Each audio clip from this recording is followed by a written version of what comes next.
Hello everyone, Pamela here. Welcome back to our channel, and in today's video, we're focusing on criminal records check.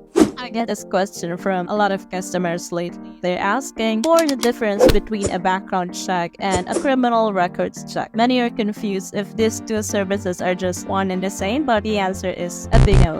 A background check is typically conducted to verify that people are who they say they are. When people give you this information about themselves, you can go ahead and check the legitimacy by running a background check, a quick background check to confirm the details. Criminal records check, on the other hand, specifically checks the subject's criminal history. There are different levels of criminal records, from county to state to federal, so it's important to make sure that you conduct a thorough search when conducting a criminal record check. So let's get started, shall we? So we're just going to show you how we can do a quick criminal record check by using Searchbug. So first and foremost, I need you to head over to searchbug.com and log into your account. Once you're logged in, click Find People tab and then select Criminal Records. So it's actually pretty straightforward. You just need to enter the first name, last name, date of birth, and the state.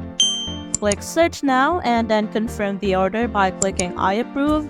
And there we have it. Once the order is already completed, the information that will be returned will be the person's full name, aliases, age, race, eye and hair color, weight and height, jurisdiction, charge, offense, the jurisdiction, the disposition type, sentence, probation, and conviction, if applicable. But not all information is available for all records. That's it for today, everyone. I hope you're able to learn something new today. And if you have any comments, any suggestions for our next video, feel free to comment down below. Thank you again, everyone, and have an awesome day.